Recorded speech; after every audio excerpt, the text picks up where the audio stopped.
Film horor terbaru ini berjudul Pemandi Jenazah. Film ini akan menceritakan seorang anak remaja yang bernama Lela. Dia terpaksa menjadi seorang pemandi jenazah karena ibunya secara tiba-tiba meninggal dunia. Yang dimana ibunya itu adalah seorang pemandi jenazah satu-satunya di kampung tersebut. Penasaran gimana kelanjutannya? Tonton filmnya sampai habis. Film diawali dengan Lela dan ibunya yang bernama Siti yang tengah sedang memandikan seorang jenazah perempuan. Ibu Lela di sini merupakan satu-satunya orang yang bisa memandikan seorang jenazah. Dan oleh karena itu dia mau anaknya meneruskan pekerjaan ibunya tersebut. Karena tidak ada lagi orang yang mampu melakukannya di sini. Karena mental Lela masih lemah. Dia seketika muntah-muntah karena melihat belatung yang ada di mata jenazah tersebut. Ibunya pun seketika menenangkannya. Lalu kemudian ibunya pun mulai memandikan si jenazah tersebut dan membersihkannya. Lela ketakutan pas dia melihat punggung si jenazah. Karena terlihat banyak sekali bekas cambukan.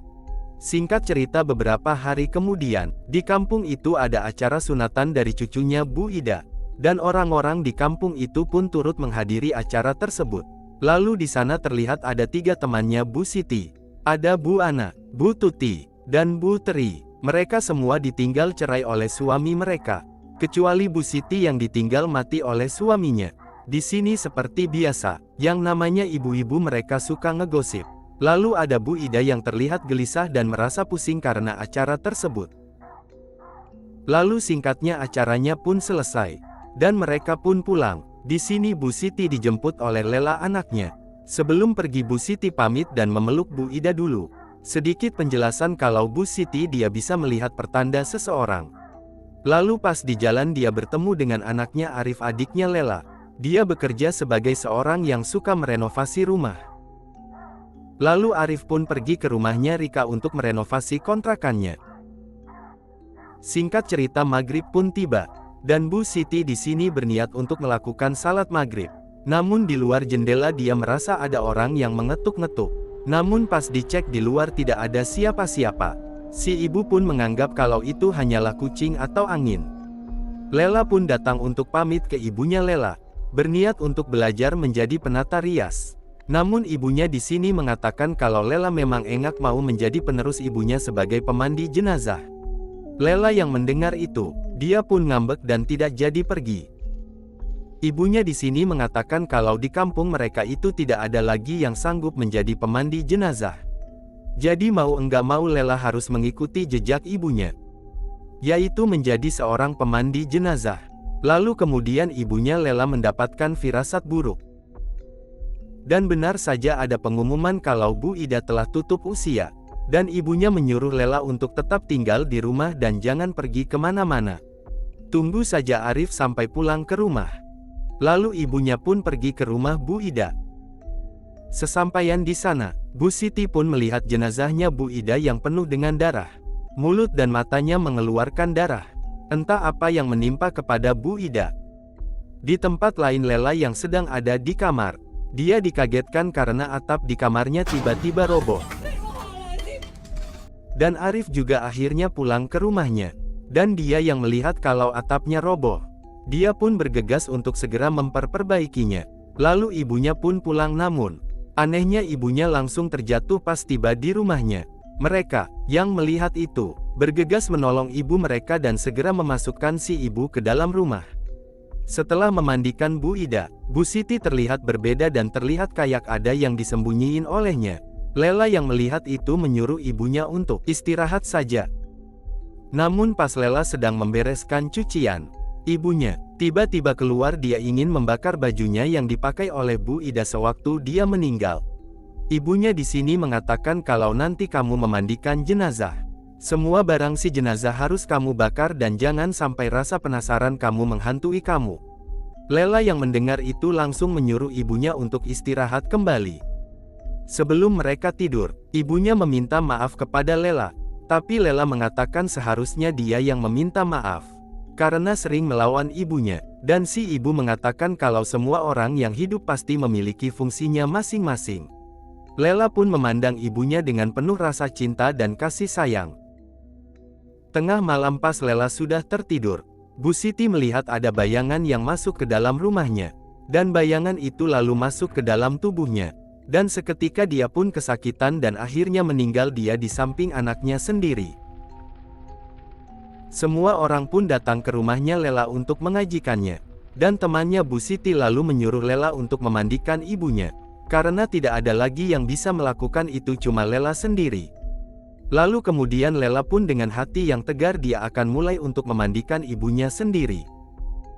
Dengan menahan rasa sedihnya, dia perlahan-lahan memandikan jenazah ibunya tersebut.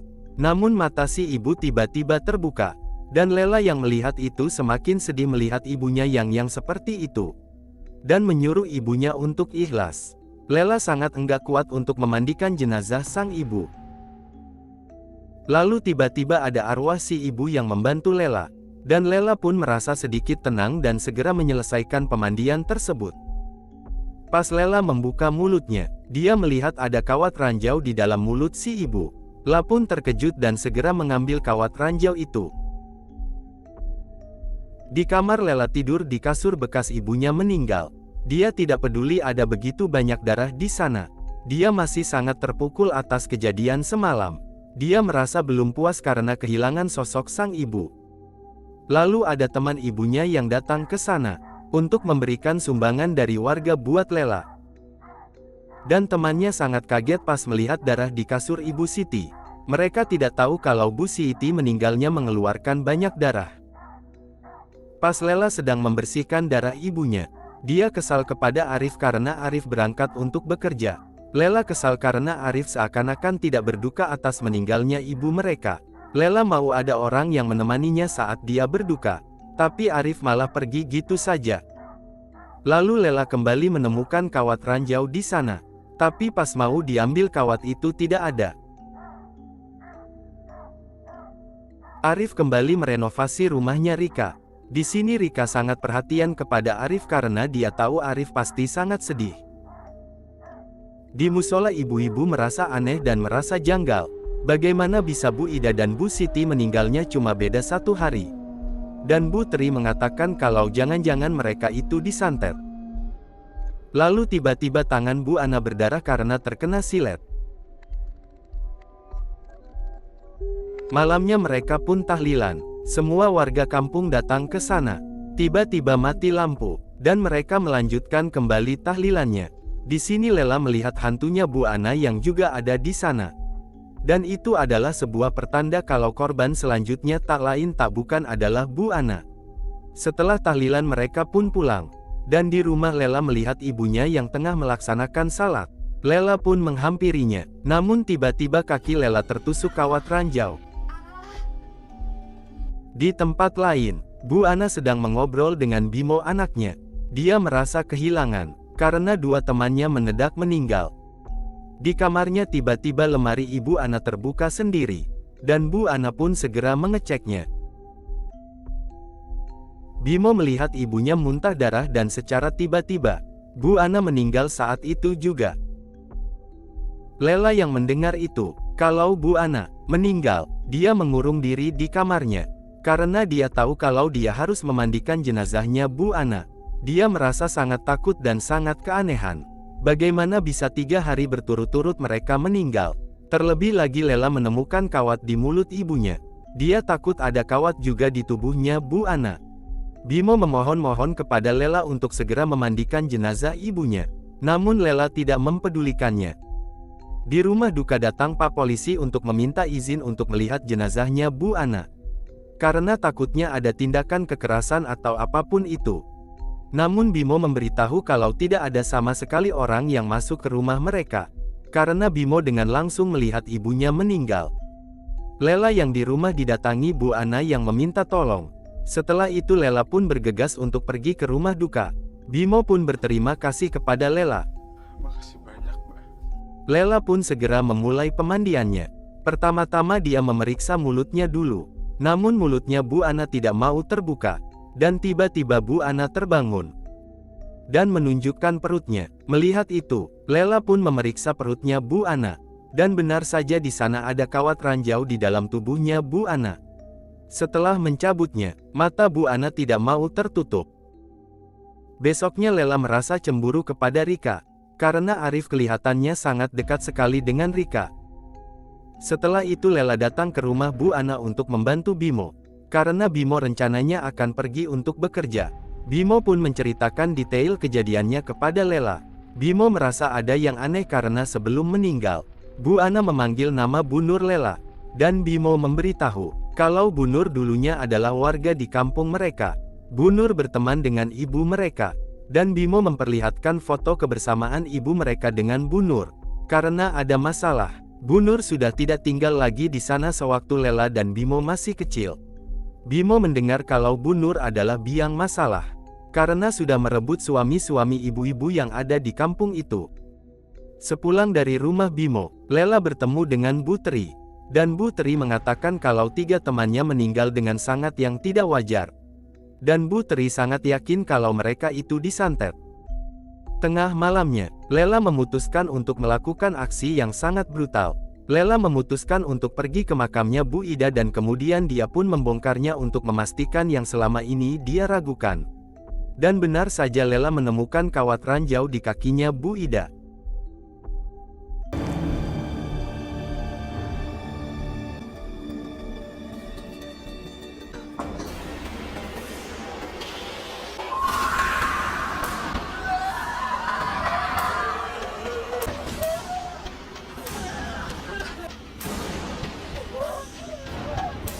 Besoknya Lela datang ke rumahnya Bu Ida untuk mencari tahu apa sebenarnya yang terjadi. Dan menceriahu lebih dalam tentang siapa itu Bu Nur. Lalu tiba-tiba ada Bu Tuti datang ke sana. Dan Lela menanyakan siapa itu Bu Nur. Dan Bu Tuti menjelaskan kalau Bu Nur itu adalah orang jahat. Dia suka menghancurkan rumah tangga orang termasuk rumah tangga ibunya Lela. Lalu tiba-tiba,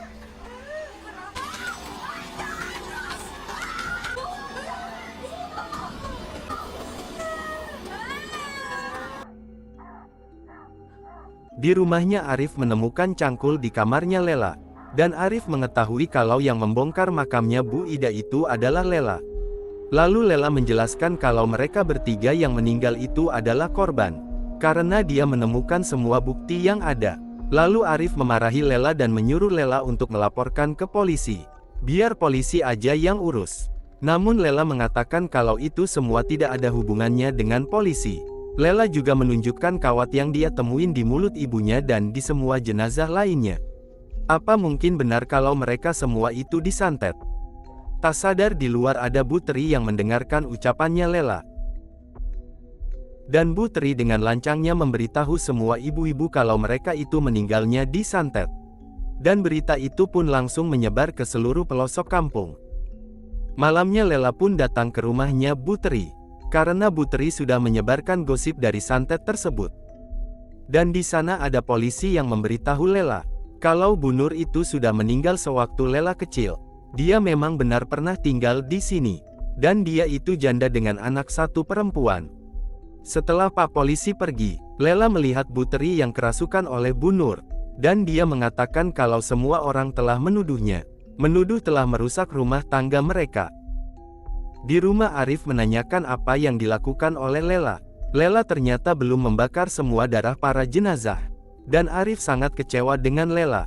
Namun di sini Lela mengatakan dengan pasti, dia pengin tahu, kenapa ibunya harus meninggal seperti itu. Lela sangat tidak tenang dan kebingungan. Terlebih lagi, Arif sangat cuek kepada Lela. Padahal Lela sangat membutuhkan Arif untuk selalu di sampingnya. Tapi Arif seakan-akan enggak peduli kepada Lela. Bahkan saat ibu mereka meninggal. Dan malamnya pada saat Lela tidur, dia dimasuki oleh bayangan hitam. Lalu Lela mengeluarkan darah dan meninggal di tempat tidurnya. Orang-orang kemudian datang ke rumahnya, untuk mengurusnya, dan dimakamkan. Ternyata itu adalah mimpinya saja. Setelah itu Lela diam-diam mengambil kunci kontrakan Rika dari boxnya Arif. Dan Lela langsung masuk ke rumah Rika. Pada saat malam itu, Lela sangat penasaran karena ternyata Bu Nur memiliki seorang anak perempuan dan satu-satunya anak perempuan yang seumuran dengannya itu adalah Rika. Lela pun mencari-cari hingga menemukan foto ibu-ibu yang tertusuk kawat. Dan benar saja anaknya dari Bu Nur itu adalah Rika. Lela berpikir kalau yang melakukan itu semua itu adalah Rika. untuk membalaskan dendam ibunya kepada ibu-ibu di kampung itu. Di tempat lain, Bu Tuti diganggu dan diteror. Kakinya tertusuk kawat dan juga matanya tertusuk kawat. Bu Tuti pun langsung mencabut kawat itu dari matanya. Mendengar innalillahi, Lela pun bergegas pergi ke rumahnya Buti untuk segera memandikannya. Namun tiba-tiba Bu Tuti terbangun dan di lengannya ada kawat ranjau yang berjalan. Lalu kawat itu pun keluar dari mulut Bu Tuti. Lela pun kemudian mencabut kawat itu dari mulutnya Bu Tuti. Setelah itu Lela pun mengatakan kalau dia tahu semuanya, dan langsung menunjuk Rika adalah pelakunya. Dia membocorkan semuanya, kalau Rika itu adalah anaknya Bu Nur yang ingin membalaskan dendam ibunya. Rika diteriaki pembunuh oleh Lela, dan Rika kemudian mengatakan kepada Lela, cukup mereka yang merasakan dosa, jangan sampai kamu. Lalu tiba-tiba ibu-ibu yang ada di sana kesurupan. Setelah itu para ibu-ibu datang ke rumah Rika, dan kejadian itu sama seperti waktu Rika masih kecil, di mana dia melihat ibunya digusur dan disiksa oleh ibu-ibu. Dan kini dia merasakan apa yang ibunya dulu rasakan. Ternyata ibunya dulu disiksa menggunakan kawat ranjau. Dan oleh karena itu, di semua korbannya ada kawat ranjau di dalamnya. Rika harus mengalami kejadian yang sama dengan ibunya. Lela melihat kejadian itu dari kejauhan. Dan ibunya datang kepadanya untuk menyuruh Lela untuk menghentikan itu semua. Mendengar itu, Lela pun langsung lari dan mencoba untuk menyelamatkan Rika dari amukan ibu-ibu. Namun ibu-ibu itu terus saja memukulinya hingga akhirnya Arif pun datang, dan segera menolong mereka berdua. Namun naas kepala Arif kena pukulan dari ibu-ibu hingga kepala Arif berdarah. Dan ibu-ibu yang melihat itu langsung kabur dari sana. Arif pun akhirnya meninggal pada saat itu juga, karena pendarahan di kepala belakangnya.